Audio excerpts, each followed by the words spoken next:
الحمدللہ رب العالمین والصلاة والسلام علی سید الانبیاء والمرسلین اما بعد فاعوذ باللہ من الشیطان الرجیم بسم اللہ الرحمن الرحیم۔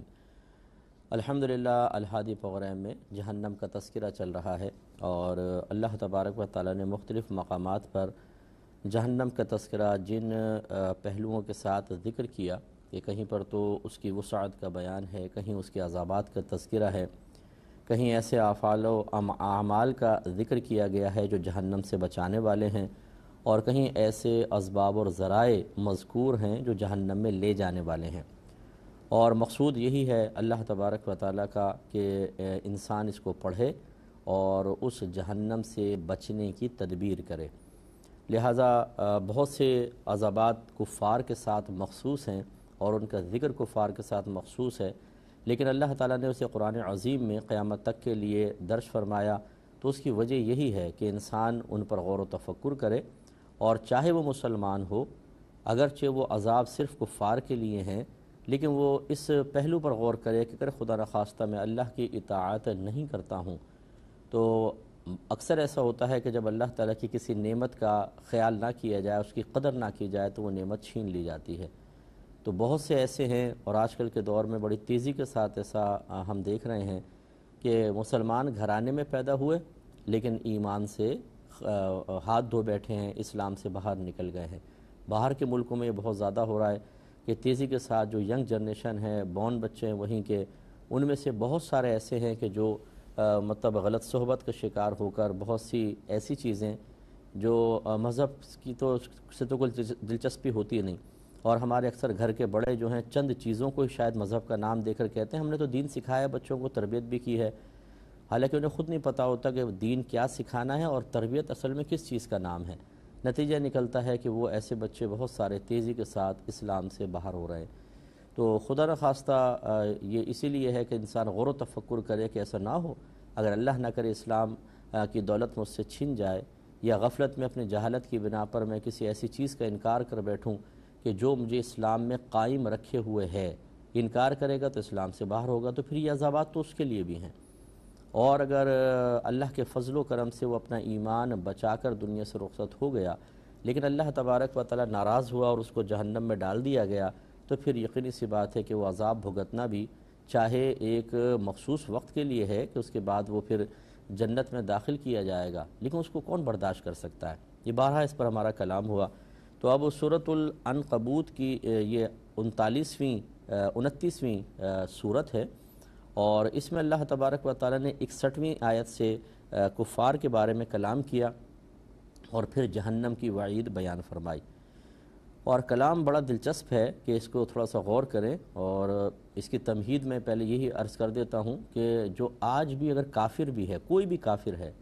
وہ اللہ کے وجود کا منکر نہیں ہے۔ یہ الگ بات ہے کہ وہ اللہ تعالیٰ کو لفظ اللہ سے تعبیر نہیں کرتا ہے، بلکہ اس کا کوئی اور نام رکھ دیا اس نے۔ اور یہ بھی ہے کہ جو کفار وغیرہ ہیں کہ وہ اللہ تعالیٰ کے ساتھ اور شریک ٹھہرا لیتے ہیں، لیکن وجود باری تعالیٰ کا انکار نہیں کرتے ہیں۔ ہاں، جو کمیونسٹ حضرات ہیں جو بالکل ہی بے دین ہیں، جن کو دہریہ بھی کہا جاتا ہے، جو اللہ کے وجود کے منکر ہیں، یہ بھی ہیں دنیا میں، ان سے قطع نظر جو عام دیگر جو کفار ہیں وہ اللہ کے وجود کے قائل ہیں۔ اسی طریقے سے نبی کریم صلی اللہ علیہ وسلم کے دور کے جو کفار تھے، جو بتوں کی عبادات کیا کرتے تھے، لیکن وہ یہ بات مانتے تھے کہ اللہ ہمارا رب ہے اور وہی خالق کائنات ہے، وہی کائنات کے نظام کو چلا رہا ہے۔ تو اللہ تعالیٰ فرماتا ہے اپنے حبیب سے کہ وَلَئِن سَأَلْتَهُم مَّنْ خَلَقَ السَّمَاوَاتِ وَالْأَرْضَ وَسَخَّرَ الشَّمْسَ وَالْقَمَرَ لَيَقُولُنَّ اللَّهُ، اور اگر آپ سوال کریں ان کفار سے کہ کس ذات نے پیدا کیا آسمانوں اور زمین کو، اور کس ذات نے مسخر کیا شمس اور قمر کو، یعنی سورج اور چاند کو۔ یہ دیکھیں نا، سورج اپنے زمین کے گرد گردش کرتا ہے تو وہ پھر اپنے دائرہ کار سے ہٹتا نہیں ہے۔ چاند اگر ایک جگہ ہے تو وہ کھڑا ہوا ہے، وہ اس سے دور نہیں ہٹتا ہے۔ تو کس نے ان کو مسخر کر کے رکھا ہوا ہے؟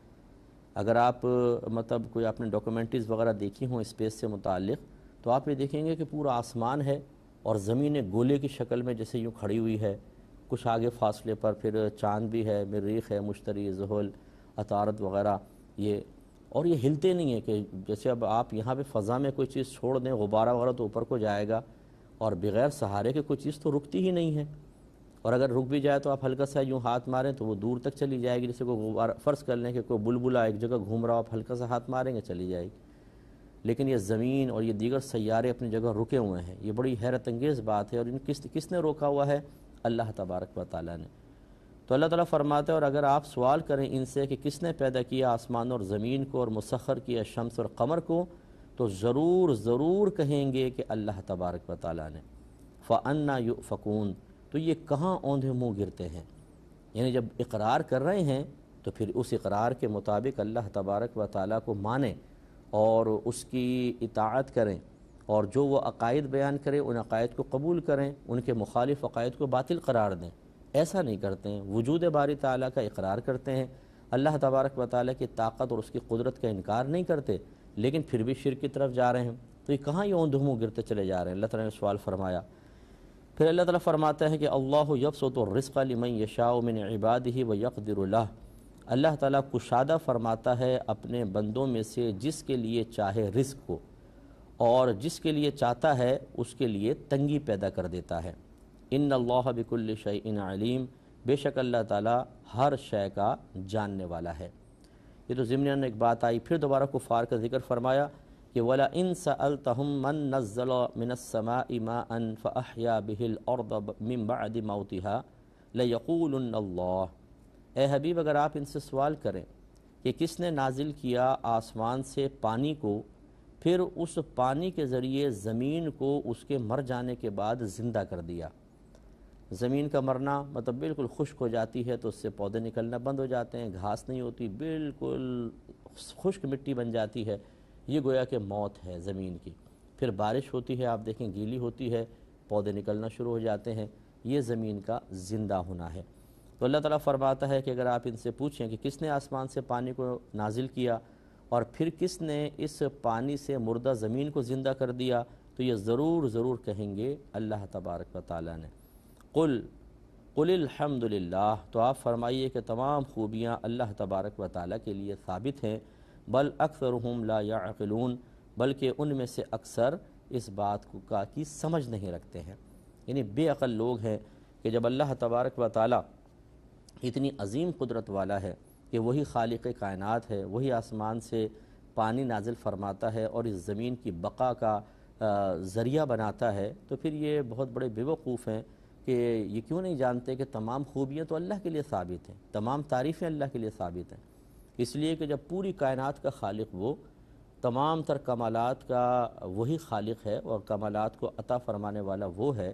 تو دنیا میں جس کی بھی آپ تعریف کریں گے وہ حقیقتاً اللہ کی تعریف ہوگی۔ مثال کے طور پہ جیسے ایک مصور نے بہت ساری پینٹنگز بنائی ہوں، تو آپ جس بھی تصویر کی تعریف کریں گے حقیقتاً وہ بنانے والے مصور کی تعریف ہے۔ اگر آپ کہیں گے بہت اچھا رنگ استعمال ہوا ہے، بہت حقیقت سے قریب پکچرز ہیں، بہت اچھا مطلب ہر چیز کا ایک سائز رکھا گیا ہے، پرندے اسی سائز کے مطابق، اس کے مقابل انسان، پھر پہاڑ، بہت بہترین ہر چیز کو ایک توازن سے بیان کیا ہے، ابھی جتنی آپ تعریف کر رہے ہیں کس کی کر رہے ہیں؟ مصور کی کر رہے ہیں۔ ایسے اللہ تعالیٰ نے فرمایا، اے حبیب آپ فرما دیجئے کہ تمام تعریفیں اللہ تبارک و تعالیٰ کے لیے ثابت ہیں۔ جب تمام چیزوں کا خالق وہ ہے، تمام چیزوں میں جو حسن اور کمال پیدا کیا وہ اسی ذات کا پیدا کردہ ہے، تو اب جس چیز کی تعریف کریں وہ اللہ کی ہے، تو پھر ان کو چاہیے جب ہر چیز کی تعریف کا مرجع ذات باری تعالیٰ ہے تو پھر اسی ذات کی طرف رجوع کرنا چاہیے، اس کو اپنا خالق و مالک ماننا چاہیے۔ لیکن اللہ تعالیٰ فرماتا ہے ان میں سے اکثر سمجھ نہیں رکھتے ہیں۔ تو حقیقتاً اگر دیکھیں تو ہم مسلمان بھی سمجھ نہیں رکھتے ہیں، اسی لیے ہم بعض اوقات ایک مطلب چند ٹکے کا ہم پر احسان کرتا ہے تو ساری زندگی اس کا احسان مانتے ہیں، اس کے سامنے سر جھکا کے رکھتے ہیں، اس کے سامنے زبان نہیں چلتی ہے، وہ آ جائے تو ہماری نگاہیں جھک جاتی ہیں، ہمارے دل اس کے سامنے بچھ جاتے ہیں کہ جی اس نے بڑا احسان کیا ہے۔ تو اس کے مقابلے میں وہ یہ غور نہیں کرتے کہ یہ تو ایک وسیلہ اور ذریعہ ہے، حقیقتاً احسان کرنے والی ذات تو ہمارے رب کی ہے، اسی نے اس کو عطا فرمایا، پھر اس کو شوق دیا، جذبہ دیا، تو اس شوق اس جذبے کے تابع ہو کر اس نے آپ کی مدد کی۔ ورنہ کتنے ایسے ہوتے ہیں جب ان سے کہتے ہیں ہم کہ یار میری تھوڑی مدد کر دو، ہیلپ کر دو، تو ہیلے بہانے کر کے نکل جاتے ہیں، رویہ بدل لیتے ہیں، دوبارہ نظر بھی نہیں آتے۔ اس کا مطلب یہ ہوا کہ اگر کوئی آپ کی طرف مائل ہوتا ہے تو یہ بھی اللہ کا کمال ہے، اور جو کچھ وہ آپ کی مدد کرتا ہے وہ اللہ کے دیے ہوئے سے کرتا ہے، اللہ کی عطا کے بغیر تو نہیں کر سکتا۔ لیکن افسوس یہ ہے کہ اللہ کی نعمتیں کھانے کے باوجود، اب یہ تو ایک شخص سے نعمتیں آئیں، اس کے علاوہ کتنی نعمتیں آپ دیکھیں، پورے جسم کے جو اعضاء ہیں اللہ کے تو دیا کردہ ہے، اور بھی بہت ساری چیزیں اللہ کی عطا کردہ ہیں، لیکن ہم ایک شخص کا تو احسان مان رہے ہوتے ہیں، اپنے رب کا اس انداز سے احسان نہیں مان رہے ہوتے جیسا کم از کم اس شخص کا مان رہے ہیں۔ اگر اس شخص کا کوئی دشمن ہے اور وہ ہمیں اس کے خلاف ورغلائے تو ہم فوراً کہیں گے نہیں یار وہ میرا محسن ہے، تم ایسی بات نہ کرو، تمہیں کچھ کرنا ہے تو کرو، میں تمہارا ساتھ نہیں دے سکتا ہوں، میرا بہت بڑا محسن ہے۔ تو اللہ کے بارے میں کیا خیال ہے کہ اللہ تعالیٰ تو ہمارا سب سے بڑا محسن ہے، اور جتنے بھی احسان کرنے والے ہیں وہ تو وسیلہ اور ذریعہ ہیں، وہ احسان بھی حقیقتاً اللہ تعالیٰ کا ہے۔ لیکن جب اس کا دشمن شیطان یہ کہتا ہے کہ تم رب کے مقابلے میں میری اطاعت کرو، میرا کہنا مانو، اللہ کو چھوڑ دو، تو چھوڑنے سے مراد کہ خدا نخواستہ اس کا انکار کرنا نہیں، یعنی اس کی اطاعت چھوڑ دو، تو ہم فوراً اس کے سامنے سر جھکا دیتے ہیں اور اللہ کے تمام تر احسانات کو فراموش کر کے شیطان سے دوستی کا ہاتھ ملاتے ہیں اور اس کی اطاعت شروع کر دیتے ہیں۔ اس کو ہمیں سوچنا چاہیے کہ اللہ تعالیٰ کفار وہ کہہ رہا ہے کہ بلکہ ان میں سے اکثر سمجھتے ہی نہیں ہیں، ان چیزوں پہ غور کرتے تو ان کو اللہ کی عظمت کا احساس ہوتا، زبان سے جو اقرار کر رہے ہیں اسی کی حقیقت پر غور کر لیتے تو پھر یہ مان لیتے کہ تمام خوبیاں اللہ کے لیے ہیں، تو پھر عبادت کے لائق بھی وہی ہے۔ ہم خواہ ان دیگر چیزوں کی عبادت کر رہے ہیں۔ ایسی اللہ تعالیٰ نے گویا کہ اس میں ضمناً ایک مسلمان کے لیے بھی پیغام چھوڑا کہ جب مسلمان اس بات کے اقرار کرتا ہے کہ پوری کائنات کا خالق و مالک اللہ تعالیٰ ہے، میرے وجود کا مالک اور خالق اللہ ہے، وہ تمام نعمتیں ہمیں عطا فرما رہا ہے، جو میرا آرام سے سانس چل رہا ہے، جو میں بول رہا ہوں، جو میں سن رہا ہوں، جو میں سوچتا ہوں، جو میں کھانا کھا کے ہضم کرتا ہوں، جو میرے بیوی بچے ہیں جو مجھے سکون فراہم کرتے ہیں، جو پیسہ ہے اور دیگر نعمتیں اللہ کی دی ہوئی ہیں، تو پھر اس کو چاہیے کہ اللہ تعالیٰ کی طرف ہی مائل ہو اور اللہ کی ہی اطاعت کرے، اس میں اس انداز سے شرک نہ کرے جس کو نبی کریم صلی اللہ علیہ وسلم نے شرک خفی قرار دیا، پوشیدہ شرک یعنی ریاکاری۔ جن اعمال سے اللہ کو راضی کرنا ہے ان سے ہم مخلوق کو راضی کرنے کی کوشش کر رہے ہوتے ہیں۔ رضا اللہ کی چاہنی چاہیے لیکن ہم مخلوق کی رضا حاصل کرنے کے لیے کوششیں کر رہے ہوتے ہیں، یہ بالکل غلط ہے، تو اس پر ذرا توجہ کرنی چاہیے۔ اللہ تعالیٰ نے فرمایا وَمَا هَذِهِ الْحَيَاةُ الدُّنْيَا إِلَّا لَهْوٌ وَلَعِبٌ وَإِنَّ الدَّارَ الْآخِرَةَ لَهِيَ الْحَيَوَانُ لَوْ كَانُوا يَعْلَمُونَ۔ اللہ تعالیٰ فرماتا ہے اور یہ دنیا کی زندگی تو فقط کھیل کود ہے، کھیل کود کا سامان، اس سے زیادہ کچھ بھی نہیں ہے، اور بے شک آخرت کا دن وہ ہی سچی زندگی ہے، کیا ہی اچھا ہوتا اگر یہ اس کو جانتے۔ یہ اللہ کفار کے لیے فرما رہا ہے، تو اب مسلمان کو اس پر غور کرنا چاہیے کہ اللہ تعالیٰ فرما رہے دنیا کی زندگی تو صرف ایک کھیل کود ہے، کھیل کود کا سامان انسان تفریح کے لیے لیتا ہے، وہ انسان کی ضرورت نہیں ہوتا، اس کو انسان اتنی امپورٹنس نہیں دیتا کہ اسے زندگی کا حصہ بنا لے۔ آپ بھی کھیلتے رہے ہیں اور کھیل رہے ہوں گے، میں نے بھی کھیل کھیلا ہے، تو ایسی ہوتا ہے جو آلات کھیل ہوتے ہیں انہیں ہم وقتی طور پہ سامنے رکھتے ہیں اور ان سے وقتی طور پر مزہ حاصل کرتے ہیں، پھر اس کو اگنور کر کے اپنے اصل مقاصد کی طرف بڑھ جاتے ہیں، ان کھیلوں کو رکھ دیتے ہیں، کرکٹ کا سامان، ہاکی کا سامان، ڈرافٹ، کیرم بورڈ اور شطرنج کی بساط وغیرہ یہ سب لپیٹ کر رکھ دی جاتی ہے، تاشی گڈی ایک جگہ کونے میں پڑی ہوتی ہے اور ہم اپنے اصل مقصد کی طرف بڑھتے ہیں۔ کوئی بھی ایسا نہیں ہوگا کہ جو ساری زندگی کھیل کو ہی اپنا سب کچھ سمجھ لے اور جو امپورٹنٹ کام ہیں، دنیا کے کام ہیں، انہیں چھوڑ کر ان کھیلوں میں لگ جائے۔ تو اللہ تعالیٰ یہی فرما رہے ہیں یہ دنیا کی زندگی کیا ہے؟ کھیل کود۔ اس کا مطلب یہ ہے کہ یہ بھی ایک عارضی ہے، اس سے تھوڑا سا دل لگائیں، اصل تو منزل کچھ اور ہے، اصل مقصود کچھ اور ہے۔ اور اللہ تعالیٰ فرماتا ہے کیا ہی اچھا ہوتا کہ اگر یہ کفار جانتے۔ تو اللہ تبارک و تعالیٰ نے کفار کے بارے میں فرمایا، اب مسلمان کے بارے میں کہتا ہوں کاش مسلمان اس بات کو جانتے، یعنی ہم یہ کہہ سکتے ہیں کاش، آیت کو تو نہیں بدل سکتے لیکن اب ہم یہ کہیں کاش مسلمان بھی اس راز کو سمجھ لیتے کہ بھئی دنیا تو عارضی زندگی کا سامان ہے۔ کتنے لوگ آئے، بڑے بڑے فرما رواں آپ دیکھیے جن کے آگے پیچھے ہزاروں لوگ چلتے ہیں، جن کو ایک اشارہ کر دیں تو کھانے ٹیبل پہ اتنے لگا دیے جائیں کہ غریب تو ان کو گن بھی نہ سکے، اور ان کے اشارے، ہاتھ کی انگلیوں کے اشارے سے سارے کام ہو جائیں۔ لیکن ایک وقت آتا ہے کہ انتہائی قسم پرسی کے عالم میں ان کے جسم سے بھی لباس اتار کے ان کے قبر کے اندر ڈال دیا جاتا ہے۔ اس وقت اس شخص کو مرنے کے وقت احساس ہوتا ہے کہ دنیا کی زندگی تو بڑی عارضی ہے، اور اکثر میں مثال دیتا ہوں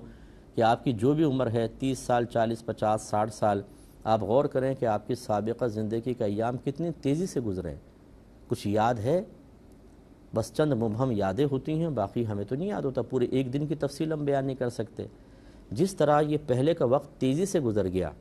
اگلے وقت کے بارے میں ہم کیوں گمان کرتے ہیں کہ یہ کئی صدیوں تک چلتا رہے گا؟ وہ بھی ایسی گزر جائے گا، ایک وقت آئے گا موت آئے گی، یا موت کا وقت آئے گا اور ہم بھی قبر میں جائیں گے۔ اس لیے دنیا کی عارضی زندگی کو سمجھ کر اور اس کو اچھی طرح پہچان کر اس سے دل نہ لگانا یہ مومن کا کام ہے، اور اس کو توجہ رکھنی چاہیے دوسرے حصے کی طرف کہ اللہ تعالیٰ فرماتا ہے کہ بے شک آخرت کا گھر ضرور وہی سچی زندگی ہے۔ حقیقی زندگی تو وہی ہے، دائمی زندگی وہ ہے کہ اس کے بعد موت نہیں ہے، اس کے بعد مرنا نہیں ہے، اور وہ یہاں کی زندگی سے کہیں زیادہ اچھی ہے اگر اللہ تبارک و تعالی ہم سے راضی رہے تو۔ کہ جنت میں جائیں گے، محشر میں عزت ہے، پھر جنت میں داخلہ، ہر طرح کی نعمتیں ہیں، تو اس لیے انسان کو چاہیے کہ اس پر توجہ کرے اور اپنی آخرت کو اپنے پیش نظر رکھے۔ تو اللہ تعالیٰ فرماتا ہے کہ کیا ہی اچھا تھا کہ اگر یہ کفار جانتے۔ اگر میں اس کا لفظی ترجمہ کروں، کیونکہ تو اللہ کا کلام ہے نا، اس لیے اس میں کاش کا لفظ نہیں کہہ سکتے، کاش ایک تمنا کے لیے ہوتا ہے، اور اللہ تبارک و تعالیٰ اس طرح کاش نہیں فرماتا، اس لیے ہم یوں ترجمہ کرتے ہیں کیا ہی اچھا ہوتا اگر وہ جانتے۔ لیکن اگر میں لفظی ترجمہ کروں تو اس کا ترجمہ ہوگا کاش کہ وہ جانتے۔ تو ہم اپنے جب آپس میں انسان کلام کرتا ہے تو پھر ہم یوں ہی کرتے ترجمہ کاش کہ وہ لوگ جانتے، لیکن جب اللہ کے لیے کرتے ہیں تو اس کی شان کے لائق نہیں کہ کاش کا لفظ، یہ کاش حسرت کے لیے ہوتا ہے، اور اللہ تعالیٰ مطلب اس سے پاک و صاف ہے، اس لیے اس طرح کا ترجمہ کرتے ہیں۔ لیکن گویا کہ اللہ تبارک و تعالیٰ فرما رہا ہے کیا ہی اچھا ہوتا کہ اگر اس بات کو جان لیتے۔ اس کا مطلب ہے کہ کیا ہی اچھا ہوتا کہ اگر مسلمان اس راز کو سمجھ لیتا اور اس کے تقاضے کے مطابق اپنی عملی زندگی کو تبدیل کر لیتا، اپنی سوچ و فکر میں انقلابی تبدیلی پیدا کرتا، خود بھی راحت حاصل کرتا، گھر والے بھی کرتے۔ تو چونکہ وقت کم ہے، اب آگے ان کفار کے لیے جہنم کی وعید اللہ تعالیٰ بیان فرمائے گا، انشاءاللہ اس پر کلام کریں گے نیکسٹ پروگرام میں۔ وآخر دعوانا ان الحمدللہ رب العالمین۔